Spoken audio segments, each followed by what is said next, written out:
کسی مرزا کی اولاد ہیں، کسی بلوچ کی اولاد ہیں. وہ تو پیور جو تھا وہ لوہانہ اور قبائل سے تھا، اور بہت عرصے سے جو ہے وہ یہاں پر بستا تھا. آپ نے اس کی قدر نہیں کی، ٹھیک ہے نا. اس کی بھارت ماتا کو کاٹ دیا، جس کو وہ ماں مانتا تھا. وہ سندھ کو ماں نہیں مانتا تھا، وہ پوری بھارت کو ماں مانتا تھا. اس کی ماں کی آپ نے ماں بہن کر دی، کی نہیں کی سادے الفاظ میں. اچھا، اب وہ 27% چلا گیا، اپنی 40% زمین چھوڑ گیا، اب مشکل سے 5% رہ گیا ہے. 2 سے 5% ہے، 5 سے زیادہ نہیں ہے، بلکہ اعداد و شمار بتاتے ہیں کہ 2% بھی ہندو نہیں ہے سندھ میں. ٹھیک ہے. اب آپ مجھے بتائیے، انڈیا سے مسلمان آیا، اس کو آپ کہتے ہیں وہ 27% ہے، وہ کہتا ہے میں 40% ہوں. ٹھیک ہے. اچھا، زمین جو ہے جو ہندو چھوڑ کے گیا، بھائی آپ کی تو نہیں ہو سکتی نا. میں نے کل بھی یہ بات کی تھی اور 10 بار پہلے بھی کہہ چکا ہوں. تو اس کا مطلب ہے کہ آپ کی ذمہ داری ہے کہ آپ نے ایک غلطی کی، مذہب کی بنیاد پہ آپ نے سندھ کے جو دوسری قومیت تھی اس زمانے کی، ہندو، اس کو آپ نے دھتکار دیا، اس کو ذلیل کیا. اس سے آپ نے یہ نہیں کہا نکل جاؤ، وہ تو حالات نے اسے نکلنے میں مجبور کیا. اب ہم یہاں موجود ہیں، 27% ہیں.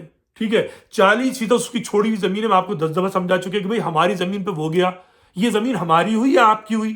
آپ پھر کہتے ہیں ہمیں پناہ دی پناہ دی. یہ بند کر دیجئے. آئیے دوستی کی بات کریں، برابری کی بنیاد پہ بات کریں، اور ہم آپ کے ساتھ کھڑے ہوں گے کہ سندھ کی تقسیم نہیں ہوگی. اور میں اس لیے کہہ رہا ہوں کہ سندھ کی تقسیم نہیں ہوگی کیونکہ سکھر میں بھی مہاجر رہتا ہے، ٹھیک ہے، ٹنڈو والا یار میں بھی رہتا ہے، ٹنڈو محمد خان میں بھی رہتا ہے، نواب شاہ میں بھی رہتا ہے، تھر پارکر میں بھی رہتا ہے، اور سندھی کراچی میں بھی رہتا ہے. تو لسانی بنیاد پہ سندھ تقسیم نہیں ہو سکتا. ٹھیک ہے. اب جو لوگ شور کر رہے ہیں اور خوش ہو رہے ہیں اس احمقانہ بات پر، ان کی مرضی. میں نہیں سمجھتا کہ سندھ کی تقسیم لسانی بنیاد پر ہو سکتی ہے. اور یہ بات جرنیل نے بھی نہیں کی ہے. اس نے کریم ڈیڈی سے کہا ہے کہ آپ جا کے سمجھائیے، اگر سیاستدان مان جاتے ہیں تو مجھ سے آ کے بات کیجیے. مطلب اس کی کوئی ویلیو نہیں ہے. سیاستدان کون ہے؟ زین شاہ ہیں سندھ یونائٹڈ پارٹی کے، سیٹ تو ان کو ایک بھی نہیں ملتی مگر شور بہت کر سکتے ہیں. قادر مقسی ہیں، ان کو 200 ووٹ بھی نہیں ملتے مگر ان کا ایک پریشر موجود ہے. اور پوری پیپلز پارٹی ہے، وہ بھی یہی کہتی ہے سندھ کی وحدت، سندھ کی وحدت. اچھا، سندھ کی وحدت پہ ہمیں بھی شکایت نہیں ہے، مجھے نہیں ہے، مگر میں یہ کہتا ہوں کہ میری قوم کو کی تذلیل کرنا چھوڑ دو، یہ بکواس کرنا چھوڑ دو کہ ہم نے پناہ دی ہوگی. پیر لائی بخش نے کچھ عرصے دسترخوان لگایا ہوگا، میں مان لیتا ہوں، انہوں نے بڑی اچھی آبادی بنائی ہے، PIB کالونی، ٹھیک ہے نا. ایسے ہی جو ہے کیا کہتے ہیں پیر راشدی تھے، انہوں نے بھی بڑی خدمت کی تھی. لیکن 1 2 3 10 لوگوں نے جو اپنی محبت کا اظہار کیا تھا، اس کا ٹھیکہ نہ قادر مقسی لے سکتے، نہ ممتاز بھٹو لے سکتے، نہ بلاول زرداری لے سکتے. چونکہ زرداری، ممتاز بھٹو، قادر مقسی، ان میں سے کسی نے ایک دانہ بھی چاول کا اگر ثابت کر دیں کہ ان کے بزرگوں نے کسی مہاجر کو کھلایا ہو، ٹھیک ہے، اور پھر وہ شروع میں ختم ہو گیا. پورے پاکستان کو کیا کہتے ہیں اصفہانیوں نے، حبیب نے، کیا کہتے ہیں جو لکھنؤ کے نواب آئے تھے، دیگر جگہوں کے جو نوابین آئے تھے، ان سب نے چلایا ہے، بہت پیسہ دیا ہے. ٹھیک ہے. آپ کو ریکگنائز کرنا پڑے گا. اگر آپ گالیاں دے کے کام چلیں گے تو سندھ کو تو آپ خود تقسیم کر رہے ہیں. عزت نفس، اگر آپ چاہتے ہیں کہ آپ کی عزت نفس کو کوئی ٹھوکر نہ مارے تو مہاجر کی عزت نفس کی حفاظت کرنا آپ کی ذمہ داری ہے. چونکہ آپ جو ہیں جناب 73% ہیں جو آپ کہتے ہیں. آپ بڑے بھائی بنیے مگر مہاجر کو چھوٹا بھائی سمجھیے، ویسے ہی جیسے آپ نے ہندو سندھی کو نہیں سمجھا. آپ نے غلطی کی، یا آپ مانتے ہیں، میں بھی کہتا ہوں آپ نے غلطی کی. اگر آپ سچل سرمس کی بات مان لیتے، بہت سے بیچاروں کو یہی نہیں پتا کہ سچل سرمس کی حیات کا دورانیہ کیا ہے. سچل سرمس سے سمجھایا تھا جب انگریز آنا شروع ہوا تھا، سندھ تب بھی تالپوروں کے پاس تھا، کہ دیکھو انگریز آ رہا ہے، یہ بدماش ہے، یہ تمہیں آپس میں لڑا دے گا، مذہب کی بنیاد پہ لڑنا مت. یہ بات انہوں نے ہندو سندھی اور مسلم سندھی کے لیے کہی تھی، مگر مسلم سندھی نے یہ بات پلے سے نہیں باندھی. یہی بات آج اب آ گئی ہے مہاجر اور سندھی میں. دیکھیں آپ کتنا بھی ظلم کر لیں، سندھ سیکرٹری پہ قبضہ کر لیں، 100% سرکاری ملازمتیں آپ سندھی بھر لیجئے، کیا سندھ ترقی کرے گا؟ نااہل نکمے کوٹے پہ جو افراد آپ کے بھرتی ہو رہے ہیں، اس کا نقصان آپ سندھیوں کو زیادہ ہو رہا ہے. جب ایک نااہل کمشنر، ایک نااہل ڈی سی، ایک نااہل ڈی ایس پی، ایک نااہل انجینئر، ایک نااہل ڈاکٹر جب آپ کے علاقوں میں جائے گا، کراچی کی تو چھوڑ ہی دیے، ٹھیک ہے نا، آپ کے علاقوں میں جائے گا، ٹھیک ہے، وہاں کیا کرے گا، کیا علاج کرے گا وہ ڈاکٹر جو آئے کوٹے پر ہے؟ اور یہی ہو رہا ہے. آپ دیکھ لیجئے کہ امریکہ میں، اس کو اس انداز سے لیجئے، میری بات کو برا مت مانیے گا، میں آپ کو بڑی تفصیل سے بات بتا رہا ہوں، جو سندھی بولنے والے اور سے سنے میری بات کو. امریکہ میں جا کے دیکھ لیجئے، پاکستانی ڈاکٹرز کی ایک تنظیم ہے، چلے اس تنظیم کو بھی چھوڑ دیجئے، اسٹیٹسٹکس نکال لیجئے پاکستانی ڈاکٹرز جو امریکہ میں موجود ہیں، انڈیا ہر ملک کے، پاکستانی ڈاکٹرز میں آج بھی 40 to 50% جو ڈاکٹر ہے وہ مہاجر ہے، اردو بولنے والا ہے، اس کے ساتھ ساتھ پنجابی ہے، کچھ پشتون ہے، سندھی بہت کم ہے، بلوچ بھی کم ہے. کیوں ہے سوچا آپ نے؟ بلوچ کی تو آبادی بہت کم ہے، تو ان کو تو آپ چھوڑ دیجئے. اگر آپ 73% سندھ میں ہیں، ٹھیک ہے، بیشتر سیٹیں آپ کے پاس ہیں، تو یہ بتائیے امریکہ میں آپ کیوں نہیں پہنچ پاتے؟ یہ مت کہہ دیے گا کہ جی میں اپنے دیہات کی خدمت کر رہا ہوں، گوٹ کی خدمت کر رہا ہوں. نہیں، آپ کے بیشتر ڈاکٹر جو ہیں بدقسمتی سے نااہل ہیں. وہ نااہل اس لیے کہ وہ کوٹے پہ آئے ہوئے. اگر بھٹو نے کوٹا سسٹم لگانے کی بجائے یہ طے کیا ہوتا کہ 70% 60% جو بجٹ ہے اسکولوں کا، پرائمری کا، سیکنڈری کا، وہ کھلے گا اندرون سندھ. اگر اس نے انسینٹیو دی ہوتے کہ جو اندرون سندھ جائے گا اس کی تنخواہ جو ہے وہ ڈبل ہوگی شہروں کے مقابلے میں، مگر شرط یہ ہو کہ وہ پڑھانے والا اچھا ہو، ٹھیک ہے. قومیاتا نہیں اسکولوں کو. میرے دوست ناصر مہندی، ان کے ابا کو رلا دیا، ساری ان کی جمع پونجی ختم ہو گئی. انہوں نے انگلش میڈیم اسکول کھولا تھا خیرپور میں، قومیات دیا، اس کے بعد کسی اور کو بیچ دیا، ختم ہو گیا قصہ، ٹھیک ہے نا. مہاجروں نے بڑی خدمت کی ہے صوبہ سندھ کی، اور آج بھی کر سکتے ہیں اگر کوٹا سسٹم کی بجائے کوئی ایسا سسٹم لایا جائے کہ جہاں پسماندہ علاقے ہیں وہاں پر انسینٹیو دیے جائیں. میں یہاں سر آپ کی خدمت کرنے کو تیار ہوں کسی گوٹھ میں، اور میں بیکار بات نہیں کر رہا، میں دل سے کہہ رہا ہوں، مگر یہ کہ آپ کو اپنے رویے بدلنے ہوں گے. آپ کو محبت، صوفیت، جو سندھ کا صوفی مزاج ہے اس کو دکھانا ہوگا. جو دہشت گردی، یہ دھمکی، جو ڈکیتوں والا جو سلسلہ ہے اس کو ختم کرنا ہوگا، ٹھیک ہے. اچھا، اب ہم بات کرتے ہیں تھوڑی سی ذاکر نائک صاحب کی. ذاکر نائک کی ایک میں نے ویڈیو شیئر کی فیس بک پہ اپنے، وہ ایئرپورٹ سے تشریف لا رہے ہیں، ٹھیک ہے. پہلی بات تو یہ ہے کہ ذاکر نائک پرائیویٹ جیٹ میں آتے ہیں، ٹھیک ہے، پاکستان جیسا غریب ملک. ذاکر نائک جو سادگی کا درد دیتے ہیں، سوشل میڈیا پہ یہ باتیں ساری ہو چکی ہیں، میں ان کو ریپیٹ کر رہا ہوں، وہ پرائیویٹ جیٹ میں آ رہے ہیں، ٹھیک ہے، کسی رئیس شہزادے کے طریقے سے، ٹھیک ہے. تو پہلا تو سوال یہ ہے کہ یہ بندہ جو ہے اس کے پاس یہ پیسہ کہاں سے آ رہا ہے؟ اگر ڈونیشن سے آ رہا ہے تو اس کو استحقاق ہے کہ یہ اسلام یہ سکھاتا ہے کہ ذاکر نائک جو ہے مفت میں صرف تقریریں کر کے اتنا مال کمائے، دین پر ساری دنیا کو سبق دیں سادگی کا، رسولوں کا، صحابہ کا، اور خود رہے بل گیٹس کی طریقے سے، ٹھیک ہے. تو یہ قول و فعل میں تضاد ہوا نہیں ہوا؟ پھر دوسرا یہ ہے کہ جب وہ آ رہے ہیں تو لوگ ان کے ہاتھوں کے بوسے لے رہے ہیں، ان کے ماتھے کو چوم رہے ہیں، اور وہ بھی مسکرا رہے ہیں، گلدستے لے رہے ہیں. تو مجھے یہ بتاؤ، فرعون جو تھا وہ زندہ تھا یا مردہ فرعون تھا؟ وہ خدا زندہ بنا ہوا تھا یا مردہ بنا ہوا تھا؟ مردے کی تو کوئی حیثیت ہی نہیں ہے. آپ کو تکلیف ہوتی ہے کہ مردوں کو پوج رہے ہیں، کوئی نہیں پوچھتا، عقیدت کا اظہار کرتے ہیں. تو زندہ سے عقیدت کا اظہار حلال ہے. ذاکر نائک کا ہاتھ چومنا حلال ہے، ماتھا چومنا حلال ہے، گلدستہ دینا حلال ہے. مجھے سنت بتا دیجیے، سنت بتا دیجیے نا.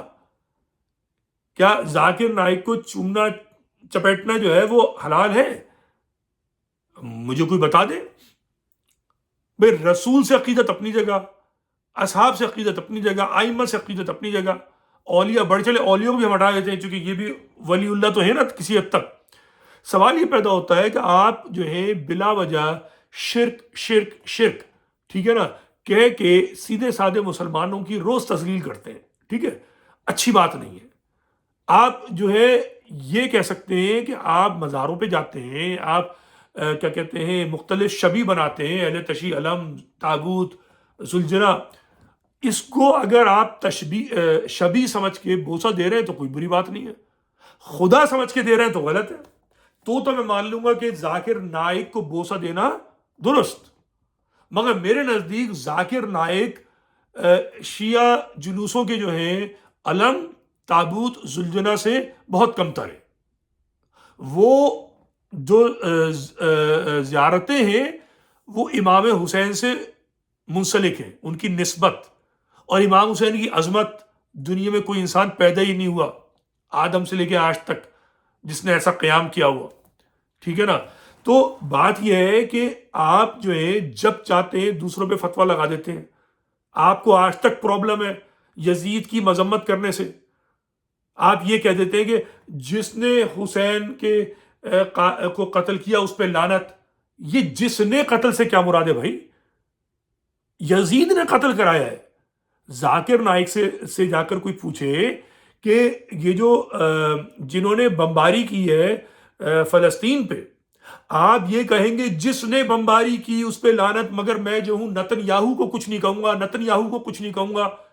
کیوں بھائی؟ حکم تو نتن یاہو کا تھا نا، سربراہ تو نتن یاہو ہے نا. تو مذمت کس کی ہوگی؟ انجانے کسی صہیونی فوجی کی ہوگی یا نتن یاہو کی ہوگی؟ میں ایک سوال کر رہا ہوں آپ سے. تو آپ مجھے یہ بتائیے کہ آپ کو یزید کی مذمت کرتے ہوئے اتنی شرم کیوں آتی ہے، اتنا احتیاط کہ میں یزید کو نام نہیں لوں گا، جس نے قتل کیا اس پہ لعنت. یہی تو سوال ہے. یہ بتاؤ ذاکر نائک صاحب کہ کس نے قتل کیا؟ قاتل کو کیوں چھپا رہے ہو آپ کا کیا مفاد ہے؟ قاتلین حسین کا نام بتانے سے آپ کیوں پریشان ہوتے ہیں؟ یہی اسلام کی لکیر کھنچتی ہے حق و باطل کی. حسین لکیر ہے حق و باطل کی. اگر آپ یزید کو اپنی آستینوں میں چھپائیں گے ذاکر نائک صاحب تو آپ کا شمار ہوگا ان بت پرستوں میں جو فتح مکہ کے بعد طواف کعبہ میں آستینوں میں بت چھپا کر ہاتھ باندھ کر نماز پڑھ رہے تھے. تو رسول نے حکم دیا کہ ہاتھ گرا دیے جائیں. جس نے ہاتھ گرایا، جس کے آستینوں میں بت چھپے تھے وہ بت گر کے چکنا چور ہو گئے. ذاکر نائک صاحب سامنے آئیے. اپنے آستین میں جو آپ نے یزیدی بت چھپایا ہوا ہے اس بت کو گرانا ہوگا. ہم تو احترام آپ کا اس لیے کرتے ہیں آپ موحد ہیں. ہم آپ کا احترام اس لیے کرتے ہیں آپ عاشق رسول ہیں، پیغام رسول کو پھیلاتے ہیں. مگر پیغام رسول نصف پھیلائیں گے تو یاد رکھیے آپ بھی ڈاکٹر ہیں، میں بھی ڈاکٹر ہوں. یاد رکھیے نیم حکیم خطرہ جان. یہ جو آپ مسلمان بنا رہے ہیں نا، یہ وہ مسلمان بن جائیں گے جیسے خارجی مسلمان ہیں. ذہن میں رکھیے گا آپ یہ بات. ہمیں خارجی مسلمان نہیں چاہیے جو علی کے سر پہ تلوار مار دیں، جو اگلے کئی سو سال تک جو ہے اسلام کی پیٹھ میں چھرا گھونپتے رہیں. آپ ویسے مسلمان بنا رہے ہیں. حسین خط تنسیق ہے حق و باطل کے درمیان، بتاتا ہے یہ حق ہے یہ باطل ہے. یزید کا نام لینا سیکھیے. آپ بہت بڑے عالم ہوں گے اور ہم آپ کا احترام کرتے ہیں. ہم سے بہت لوگ ناراض ہو گئے اس بات پہ کہ ہم نے کہہ دیا کہ آپ قابل احترام ہیں قابل احترام، مگر آدھا احترام ہے آپ کا. پورا احترام چاہیے تو پورے اسلام کی بات کیجیے، اور پورا اسلام حسینیت پہ ہے. حسین کو مانیے، یزید کا انکار کیجیے، یزید کو باطل کہیے، یزید کو اپنی آستین میں مت چھپائیے. آخری بات جو ہے وہ بلاسفیمی کے جو ملا ہیں جناب سرندی صاحب، انہوں نے دیکھیں اب یہ دیکھیے یہ سندھ کے صوفیت کو کہہ لیجئے یا سندھ کی قوم پرستی کو، ٹھیک ہے، بہرحال ان کا پریشر اتنا ہے کہ سرندی صاحب جو ہیں انہوں نے اپنے بیانیوں کو بدل دیا ہے، اپنی جو دھمکیاں تھیں اسے انکار کر دیا ہے، ضمانت قبل سے گرفتاری لے لی ہے. یہ میں سمجھتا ہوں سندھ کے لوگوں کی بڑی فتح ہے. شاہ نواز کنبر جو ہے وہ شہید ہے، اس کو شہید غلط اطلاع پہ کیا گیا ہے. علامہ ارتضیٰ نقوی نے ان کی جو ویڈیو ہے اگر آپ میرے نیچے جائیں گے تو نظر آ جائے گا، میں نے ان سے گفتگو کی تھی، بہت پیاری گفتگو علامہ نقوی صاحب نے کی تھی. انہوں نے ایک جملہ بڑا پیارا کہا تھا کہ اب مجھے آیت یاد نہیں ہے، میرے خیال میں سورہ حجرات کی 6 آیت تھی، آپ جا کے پڑھ لیجیے گا، مجھے ایگزیکٹ یاد نہیں ہے، لیکن سورہ حجرات 6 آیت میرے ذہن میں رہ گئی ہے.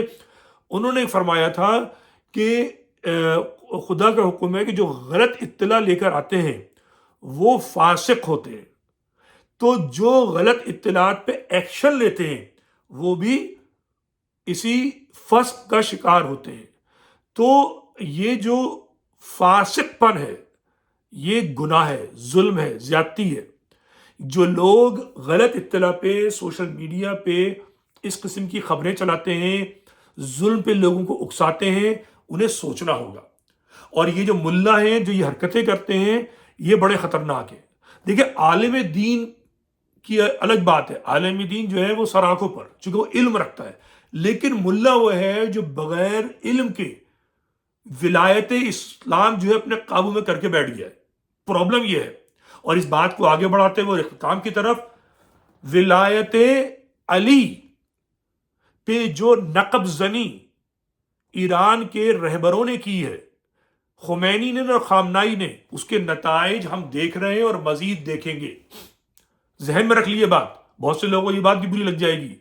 دیکھیں، خمینی اور خامنائی میرے اور آپ جیسے انسان ہیں۔ خمینی درمیانے درجے کے مولوی تھے، ٹھیک ہے، اور خامنائی نچلے درجے کے مولوی تھے۔ خمینی کے زمانے میں شیرازی صاحب بہت بڑے عالم تھے، خوئی صاحب بڑے عالم تھے شیعوں کے، اور خمینی صاحب سیاسی مولوی تھے، جیسے ہمارے ملا فضل الرحمان ہیں یا مولانا مودودی جیسے رہے ہیں، ٹھیک ہے۔ وہ علی اور ائمہ اہل بیت کی جوتی کی خاک کے برابر بھی نہیں ہے، مگر وہ ایک فلسفہ لے کر آئے ولایت فقیہ کا، یعنی امام غائب اہل تشیع میں آخری امام جو ہیں، ان کے 12ویں امام جو ہیں، امام مہدی آخر الزمان علیہ السلام، وہ غائب ہے۔ اہل سنت میں وہ پیدا نہیں ہوئے۔ سب کو یقین ہے کہ مہدی آئیں گے، اور جو لوگ مہدی کے نانے پہ یقین نہیں رکھتے وہ سمجھتے ہیں کہ مسیح آئیں گے، ٹھیک ہے۔ میں اس میں مذہبی بحث میں نہیں جا رہا، میں صرف یہ بتا رہا ہوں کہ اہل تشیع میں جو حاضر امام ہیں، جو غائب ہیں، وہ کیوں غائب ہیں؟ وہ اس لیے غائب ہیں کہ وہ تب آئیں گے جب حالات سازگار ہوں گے۔ حالات کیسے سازگار ہوں گے، ابھی میں اس پہ بات کروں گا۔ خمینی صاحب ان کے آنے تک اہل تشیع کے علماء نے اور اہل تشیع کے ائمہ نے صاف کہہ دیا تھا کہ قیام یعنی جنگ صرف امام حاضر کر سکتا ہے۔ یہ بہت اہم فلسفہ ہے، میں نے میرے خیال میں کل بھی شاید اس پہ تھوڑی سی بات کی، اور ایک بار پھر زور دے کے بات کر رہا ہوں کہ دیکھیں، امام جعفر صادق، امام محمد باقر سے لے کر امام حسن عسکری تک کسی نے امام حسین کے طریقے سے قیام نہیں کیا۔ کیوں نہیں کیا؟ چونکہ امام حسین ایک بار حق و باطل میں لکیر کھینچ کر چلے گئے۔ اب اگلا وقت آئے گا قیامت سے پہلے، جو تصور ہے اہل تشیع کا، کہ امام حاضر آئیں گے اور جتنی ناانصافی ہیں ان کو نپٹا کر ایک حق کی حکومت قائم کریں گے، ٹھیک ہے۔ اس وقت تک جتنے شیعہ ہیں امام کے ماننے والے، وہ نچلے بیٹھے رہیں، ٹھیک ہے۔ یہ حکم ہے امام اس زمانے کے ائمہ کی جانب سے، اور ان کا جواب ہے جب لوگ ان کے پاس آتے تھے، امام جعفر صادق کے پاس، امام موسی کاظم کے پاس، امام جواد تقی کے پاس، کہ بھئی آپ خروج کیوں نہیں کرتے؟ تو وہ کہتے تھے کہ ہم امام القائم نہیں ہیں، حالانکہ امام ہے، وہ ان کی نسل میں سے وہ آنے تھے، اور وہ آ گئے غائب میں، ٹھیک ہے۔ تو خمینی صاحب نے اس میں تجاوز کیا، اور وہ زبردستی کے نائب امام بن گئے، حالانکہ 4 شیعہ نائب امام تھے، اس کے بعد 5واں نہیں ہے، لیکن وہ زبردستی میں بنے۔ اور چونکہ عوام جو ہے وہ چلتی ہے کلٹ کے ساتھ، ٹھیک ہے نا، سوچ فکر یہ ہوتی نہیں ہے، ٹھیک ہے۔ تو اب جو ہے کہانیاں گڑی گئیں، خمینی صاحب بیٹھے، ان کے پیچھے کوئی سایہ آ گیا امام کا، فلاں ہو گیا، فلاں ہو گیا، فلاں ہو گیا۔ میں نہیں مانتا اس خرافات کو، ٹھیک ہے۔ ہم نے کیا دیکھا کہ خمینی صاحب کے بعد خامنائی، جو نچلے درجے کے مولوی ہیں، وہ بن گئے رہبر۔ ایران میں زور زبردستی، غنڈہ گردی، یہی چیز ہے جو کہ طالبان کرتے ہیں، کوئی فرق نہیں ہے، ٹھیک ہے۔ ایرانی بڑی تعداد میں اس وقت ملحد ہو چکے ہیں، اسلام ترک کر چکے ہیں، بہت بڑا طبقہ۔ امریکہ میں تو جتنے ایرانی آتے ہیں وہ 99% ملحد ہوتے ہیں۔ کیوں ہوتے ہیں؟ اس لیے ہوتے ہیں کہ ملائیت سے وہ تنگ آ چکے ہیں، انہیں نفرت ہو گئی ہے ان ملاؤں کی وجہ۔ وہ ملاؤں کو اسلام سمجھتے ہیں، پرابلم یہ ہے۔ اسلام، اسی لیے میں کہتا ہوں اسلام اور ملا میں فرق ہے، جیسی حسین اور یزید میں فرق ہے۔ یہ ملا یزید کی طرف تو ہو سکتے ہیں، حسین کی طرف نہیں ہے۔ تو یہ جو ملائیت ایران کی، دیکھیں 40 سال یہ مرگ بر امریکہ، مرگ بر اسرائیل کہتے رہے، بار بار سخت بیانات، اسرائیل کو ہم نپٹا دیں گے، اسرائیل کو یہ کر دیں گے، وہ کر دیں گے، دھمکا کر دیں گے، مستقل اپنا جو بجٹ ہے وہ بھرتے رہے حماس اور جناب ہوتی اور کیا کہتے ہیں حزب اللہ، اور پھر وہ جو شام میں بشار الاسد ظالم آدمی ہے، اس نے جو اہل سنت مسلمان ہیں ان کا بیڑا غرق کر دیا، اس شخص نے، اس کی انہوں نے حمایت کی، حزب اللہ اس کے ساتھ لڑے، کس کے خلاف لڑے؟ مسلمانوں کے خلاف لڑی تھی حزب اللہ، بھول گئے کیا آپ؟ ہوتی کس سے لڑتے ہیں؟ ہوتی اپنے یمن میں مسلمانوں کے ساتھ لڑ رہے ہیں۔ تو یہ لڑائی ہے، یہ ہے مفادات کی، یہ شیعہ سنی لڑائی بھی نہیں ہے، یہ طاقت کی لڑائی ہے۔ یہ ایران کا اپنا ایک وہ ہے کہ وہ پاور بننا چاہتا ہے، یہ ملا جو ہے یہ پاور بننا چاہتے ہیں، ٹھیک ہے؟ تو سوال یہ ہے کہ اپنے پاور بننے کے لیے دنیا بھر کے شیعوں کو کیوں استعمال کرتے ہیں؟ یہ شیعوں کو سوچنا چاہیے۔ یہ ولی فقی نہیں ہے، ان کا ولایت سے کوئی تعلق نہیں ہے، ان کا علی سے کوئی تعلق نہیں ہے، مفاد پرست ہیں، یہ ذاتی ان کی انائیں ہیں۔ اور یہ سمجھ رہے تھے کہ دیکھیں مغربی دنیا جو ہے وہ اس کی طاقت کا اندازہ لگائیے آپ کہ اسرائیل کیا ہے، اسرائیل اور امریکہ میں کوئی فرق نہیں ہے، ٹھیک ہے؟ اب برا لگے یا بھلا لگے، امریکی اور اسرائیلی جو ہے نا وہ مسلمانوں کو پسند نہیں کرتے، ہم کیا کریں؟ ہمارے تو ہم بھی آئے ہوئے ہیں اپنے ملک سے تنگ آ کر، ہمارے مولوی بھی، اب جو مفتی طارق مسعود ہیں انہوں نے یہیں پناہ لی ہے کہ نہیں؟ مولانا طاہر القادری انہوں نے بھی یہیں مغرب میں پناہ لی ہوئی ہے۔ تو ہم چاہے کتنے پکے مسلمان ہوں، کچے مسلمان ہوں، ہمیں پناہ مغرب میں ہی ملتی ہے آ کر، ٹھیک ہے؟